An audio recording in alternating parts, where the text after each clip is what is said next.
Sauron wasn't always evil. What happened? One curious thing about Tolkien's writing is his insistence that no matter how evil someone is, even Sauron, they were, once upon a time, in some way, good. And why they turn evil is such a fundamental part of how he views the world, morality, and our mortality. Interestingly enough, Amazon's The Rings of Power is set at a time that maybe Sauron wasn't entirely darkside. The show even opens with the line, "Nothing was evil in the beginning," which is a reference to a quote from the Fellowship of the Ring where Elrond says, "For nothing is evil in the beginning, even Sauron was not so." We'll have to see if the show manages to reflect Tolkien's deeper ideas here. By the way, I'm doing episode by episode breakdowns over on the second channel, what's working, what's not, whether lore is right and wrong and weird. Thank you to the 50,000 of you who have already subscribed over there, and thank you especially to my patrons who make all of this possible. In the beginning, Sauron was a lower-ranking angel of sorts who helped create the world and could shapeshift, before he was, attracted to Morgoth. The original Dark Lord because, quote, "It had been Sauron's virtue, and therefore the cause of his fall and of his relapse, that he loved order and coordination, and disliked all confusion and wasteful friction." Tolkien even mentions that Sauron had a love for intelligent creatures, a passion for them even greater than most, because I think he probably saw suffering in the world as a result of a lack of order, of coordination of resources and power, which is also why Sauron was a craftsman. He had a deep love of science, of technology, of progress. He was looking for more efficient ways to organize things, to organize life, to even create creatures of his own. But, of course, this desire for efficiency becomes a love of control and power itself, and he goes the way of all tyrants. This ordering and planning and organization for the good of all inhabitants of Arda becomes that his plans are an end, the end in itself. As with all dictators, the line between them doing something good for others and something being good for others because they did it begins to blur. Not that humanity has an innate weakness to do evil when we have power, but that power makes it harder to see evil, and more permissible and more justifiable the more power we can wield. Especially because it's a common theme in Tolkien's work that more power means more distance between your actions and those affected by it. And that distance makes it easier to do evil. This is why industry and machinery are so often aligned with evil in his stories. You know, we've got Sauron, Saruman, and Numenor. Tolkien actually describes orcs as rationale incarnate creatures. Technology creates that same distance between your actions and their impacts, meaning you don't have to be confronted with the moral or natural reality. I find this discussion fascinating, and if you want to talk about it more, then go watch my video on what the One Ring represents. After Morgoth was defeated at the end of the First Age, Sauron actually has what Tolkien describes as a temporary turn to the good. See, the Valar, who are kind of the gods of Middle-earth, they screwed everything up. Yeah, they helped defeat Morgoth, but they waited way too long to step in, they sunk half a continent in doing so, and then they buggered off rather than stick around to help. Did it, Patrick! We saved Middle-earth. Sauron fought for Morgoth, but after that he seemed to have a change of heart of sorts. Sauron lingers in Middle-earth, very slowly, beginning with fair motives, the reorganization and rehabilitation of the ruin of Middle-earth, neglected by the gods. Tolkien doesn't give us a lot of detail here, but we can extrapolate what this could mean. Rebuilding industry, trade, political institutions, rehoming refugees, coordinating and reorganizing the survivors to avoid further conflicts over already limited resources. That's the sort of thing that I'm reading here, that Tolkien alludes to when he talks about the things that the Valar neglected. Sauron always had a mind for industry, for detail, for technology and efficiency. He didn't just rely on physical force to change the world, like the Valar seemingly did. But those themes of order, control, and organization return here and of course lead Sauron back to evil. Honestly though, in the wake of this war against Morgoth, Middle-earth is a sort of post-apocalyptic place, you know? So many people and so many lands just wiped off the map. And what's left? And Sauron's looking at this and he goes, we gotta get a hand on this. I say we divide up the land, maybe into like 13 districts, and then every year we'll host these games. This is, by the way, the sort of setting Rings of Power is set in. The Second Age after Morgoth is defeated and Sauron is slowly falling back into his old ways, or hasn't quite risen again, though I don't know how much they're gonna play with these ideas. We'll have to see. And one of those ideas that's really interesting is Tolkien's philosophy around the kind of good that Sauron initially wanted to do. Sauron's original desire for order had really envisaged the good estate, especially physical well-being, of his subjects, and that, according to his own wisdom, he still at first considered the economic well-being of other inhabitants of the earth. But take a look at these words, right?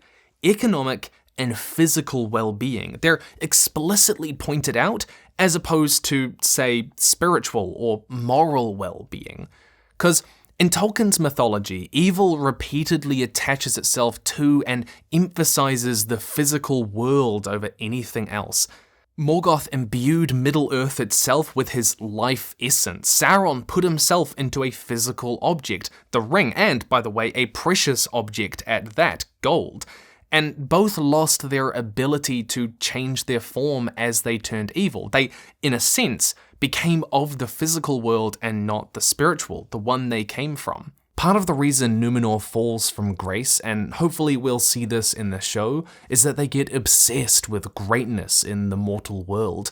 They want to live forever, physically and in the minds of everyone else, and they're looking for ways to do that, often to evil ends. They start colonizing and building huge statues and monuments to themselves, so concerned with their own grandeur and glory and leaving a mark that they forget their spiritual roots, the values that truly made them great before. Again, we're seeing how a concern for the physical can become an obsession with it, with mortality, with gaining control over it. And if the physical is all that matters, then to Tolkien, that comes with a number of underlying moral assumptions that change how we interact with the world. This concept finds its roots in Tolkien's Catholic theology, where the physical well-being of others is important, but it's a very materialistic way of understanding the good, and it can become damaging when people neglect spiritual well-being in favor of the physical. Wealth, prosperity, success, and pleasure, they're positive things, but they can easily enable brutality, utilitarianism, and the destruction of the natural world, all of which Sauron goes on to embody. Greed, lust, envy, and gluttony, 4 of the 7 deadly sins, which, while technically not part of the Catholic canon, they're innately concerned with physical well-being over spiritual. They're about our attachment to this mortal world, with the tricky thing being that they're so much more tangible. We're so much more sensitive to these, right? It's so much easier to think that these are the only real things. You could even draw a commonality between the Valar's lack of intervention in Middle-earth and God. Much like Sauron was frustrated with how they neglected the mortal world, a lot of people feel God, if he exists, can't care about this world. And Tolkien's looking at that and going, yeah, I can see how you reach that, why you'd be so much more concerned with the physical well-being. None of this is to say that Sauron is some kind of misunderstood good guy.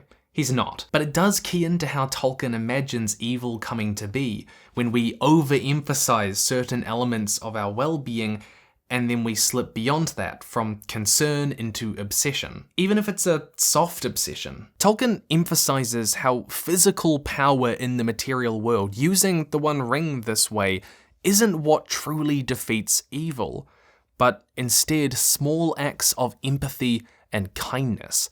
Bilbo sparing Gollum and Frodo showing mercy to him. They are what actually get the ring destroyed, and they are acts that are, in a sense, spiritual.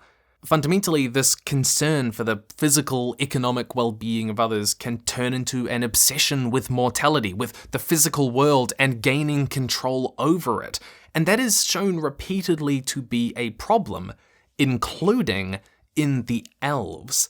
Tolkien describes the forging of the rings as the closest the elves ever came to falling to evil and magic and machinery. Contrary to common belief, Sauron didn't actually make all of the rings on his own. He did it with the help of this guy, Celebrimbor, who we do actually see in Rings of Power. In fact, Celebrimbor made the 3 for the elves in secret, Narya, Nenya, and Vilya, and these rings don't turn you invisible. Instead, the chief power of the rings was the prevention or slowing of decay, the preservation of what is desired or loved, or its semblance. Ever wondered why Elvish lands look so much more beautiful than the rest of Middle-earth? It's because of the 3 rings holding back the decay and wages of time. Sauron used their obsession with the physical world, the glory and grandeur and beauty that they have created, against them. They wanted the peace and bliss and perfect memory of the West, and yet to remain on the ordinary earth where their prestige as the highest people, above wild elves, dwarves, and men, was greater than at the bottom of the hierarchy of Valinor. They thus became obsessed with the fading and decay of the physical world. Their efforts all really a kind of embalming, even though they also retained that old motive of their kind, the adornment of the earth and the healing of its hurts. In forging the rings, the elves were tempted by getting more power over the physical world, and in a sense, pouring themselves more into it. It left people like Galadriel vulnerable to the One Ring, and we see that in Fellowship. This is, in its own way, pride. This is envy. In a way, much like Sauron, the elves place so much importance on the physical world and their glory in it that they neglect their spiritual health. That's an obsession with their own mortality in a way, their connection to the mortal world, because we know that the elves who have stayed in Middle-earth are far more diminished than the elves who have gone and sailed west or have never left Valinor in the first place. These guys are faded, even though they have managed to keep up these grand kingdoms. They're more distant from the Valar than ever, and they refuse to travel west, and in some cases they're even banned from doing so. Now, of course, Sauron took a much darker path towards tyranny with this concern for the physical world and a desire to control it, but both of these begin in that morally complicated place of wanting to assert yourself and tie yourself to the world, becoming obsessed with it, and forgetting the spiritual values and spiritual life that you have inside you. Over and over, there's the sense that becoming too attached to the physical world, to the things that we lose when we die, warps our perception of what really matters. That it can lead us to prioritize the wrong things, to do wrong to those who we might call kin spiritually, but not physically, to damage a world we have a spiritual responsibility for, but what feels like a physical entitlement to use. A core thematic element in Tolkien's mythos is how evil cannot create, only corrupt, that nothing is evil in the beginning, it is only turned so. Tolkien toyed with the idea of orcs being the tortured forms of elves, that trolls were a mockery of the Ents, that Balrogs were originally angelic beings called Maiar, just like Sauron, that nothing evil is original. This, too, is a very Catholic idea, that we hold the image of God inside us, but we do have that temptation towards evil. And we see this coming out in Sauron and Saruman, even Melkor as well. I really love understanding these elements of Tolkien's worldview because I think it gives us a much deeper understanding of the text. It gives it a depth that few stories really have. Oh, and if you didn't know, I have 2 books, On Writing and World Building, Volume 1 and Volume 2. If you like my writing and world building content, then this codifies, refines, and expands on what we discuss. And it is, well, it's way easier to reference than a bunch of videos, isn't it? I talk about Lord of the Rings a fair amount in both, and they cover entirely different topics. But if you only want to get one, then get Volume 2. I think it is better, and it is far prettier. Look, I don't know how much Rings of Power is going to take from all of this, but I hope that they take some of it. I really love the deeper ideas and themes in Tolkien's work. We'll just have to see, In the meantime, how concerned are you with the physical world? I don't know. Let me know down below. Stay nerdy, and I'll see you in the future.